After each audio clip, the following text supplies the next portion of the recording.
Nous poursuivons ce débat et cette fois-ci, je reconnais Monsieur le député de l'Acadie. Alors, merci, Monsieur le Président. Heureux de pouvoir m'adresser en cette Chambre cet après-midi. Et permettez-moi d'abord de commencer avec ma motion de grief. Il y a deux avantages à le faire comme ça. Premièrement, ça met la table pour ce que je vais dire. Deuxièmement, je suis certain de ne pas l'oublier. Alors voilà, on y va. Que l'Assemblée nationale blâme sévèrement le gouvernement caquiste pour son incapacité à accroître le nombre de procureurs et de personnel administratif pour assurer des poursuites efficaces et ses retards dans la transformation numérique du système de justice. Et ça me permet, Monsieur le Président, de faire un enchaînement avec ce que vient de dire, et j'écoutais attentivement la collègue de Lotbinière-Frontenac, n'est-ce pas, en ce qui a trait au système de justice.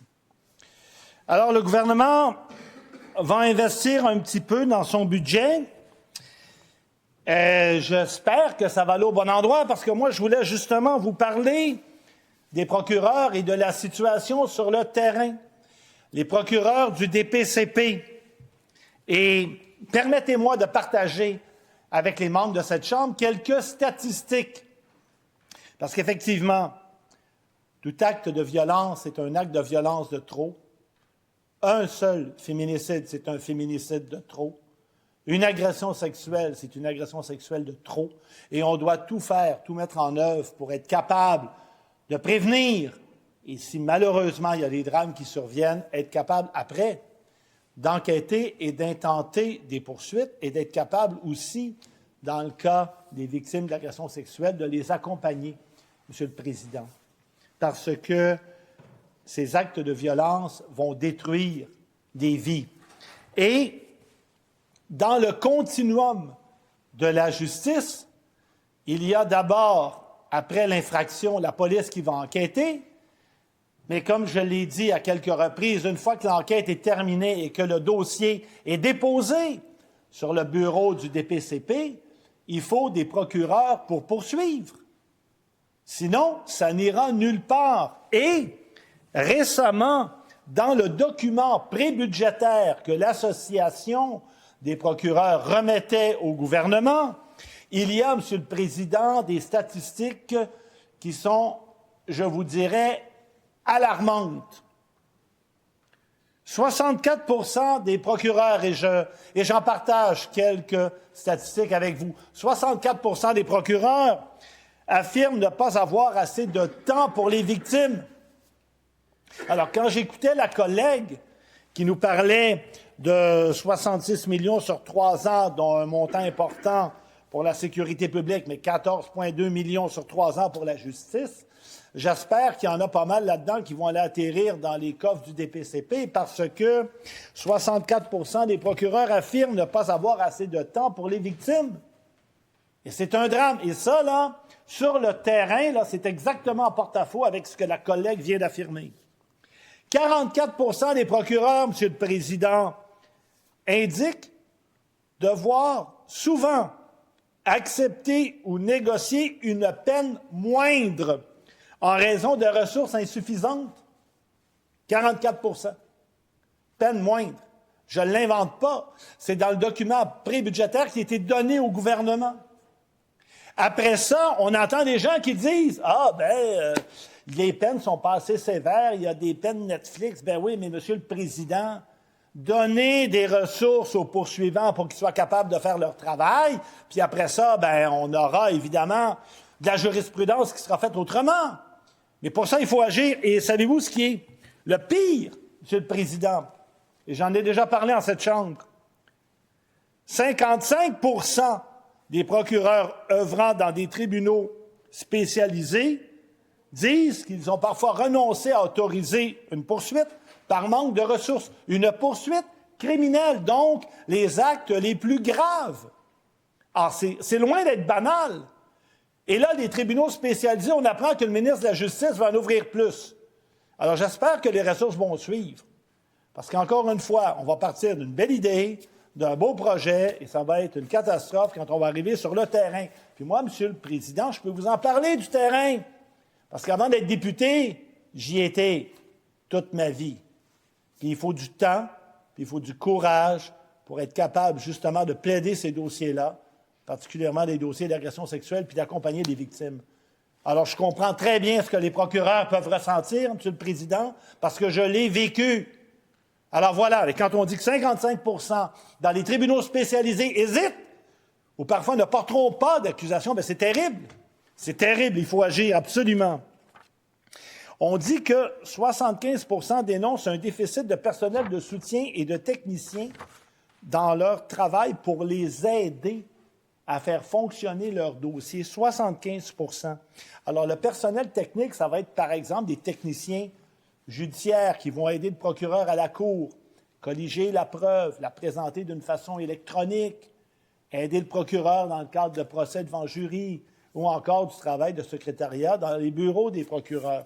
75 % dénoncent un déficit de personnel. C'est incroyable. Donc, ce n'est pas uniquement une question du nombre de procureurs, mais c'est aussi tout l'ensemble dans les bureaux du DPCP qui font en sorte qu'il faut qu'il y ait une augmentation de personnel. Et quand je regarde dans le volume 3 qui traite des crédits, les crédits alloués au DPCP, j'ai noté dans le volume 3, programme 6, en 24-25, il y avait 228 millions en crédit. En 25-26, ça tombe en 212 millions. Et en 26-27, on est rendu à 204 millions. Ça ne va pas en augmentant, là. Alors, je comprends que dans le budget, il y a quelques sommes d'argent, mais quand on regarde les chiffres, c'est particulièrement inquiétant. Et dans le document pré-budgétaire, il y a des employés du DPCP qui ont rendu témoignage à certaines citations. Je cite, « La charge de travail est insoutenable et elle a un impact sur la qualité de mon travail et ma santé mentale. Je vous en parlais précédemment, Monsieur le Président. Non seulement c'est difficile, mais avec trop de travail surchargé, bien effectivement, ça a un impact sur la qualité de vie des gens. » Une autre citation, « Pour moi, le pire est à venir côté charge de travail, considérant les importantes coupures de postes survenues récemment à mon bureau. » Et quand on regarde, par exemple, suite à une demande d'accès à l'information, le temps supplémentaire, bien, il y a certains bureaux, dont le bureau de service conseil, où le temps supplémentaire explose, ce qui fait en sorte que les gens sont de plus en plus fatigués, épuisés. C'est ça, la réalité sur le terrain, Monsieur le Président. Et quand on regarde, et quand on parle des victimes, on écoutait récemment un important reportage à Radio-Canada qui parlait, par exemple, des victimes qui se voient accorder ou payer ou aider financièrement un chien d'assistance par l'IVAC.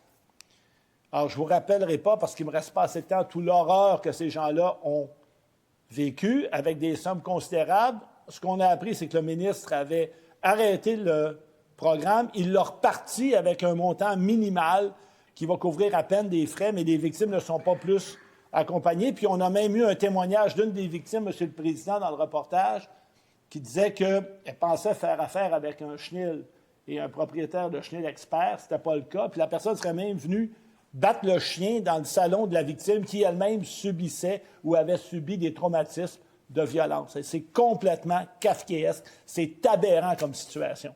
Alors, que fait le gouvernement? Il arrête le programme, il leur parle, vous aurez 6 000 $, c'est tout, arrangez-vous. Ça n'a pas de bon sens. Je termine en parlant de la transformation numérique parce que c'est dans ma motion de grief et le temps file. Bien là aussi, il y a des retards partout. Et ça serait une aide pour que les gens soient plus efficaces. Mais non, ça n'avance pas. Alors, sur le terrain, Monsieur le Président, la situation est loin d'être rose. On a des employés au DPCP qui sont épuisés, qui ont de la difficulté à avancer. Puis là, le gouvernement, on nous informe qu'ils veulent étendre les tribunaux spécialisés dans d'autres régions.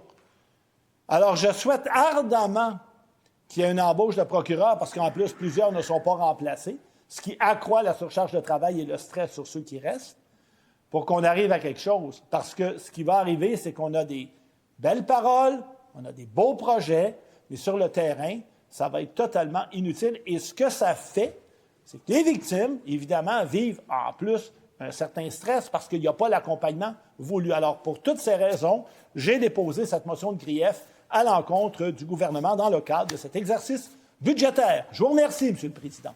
Merci, Monsieur le député de l'Acadie. Je vous rappelle que votre motion, elle est déposée sous réserve de sa recevabilité.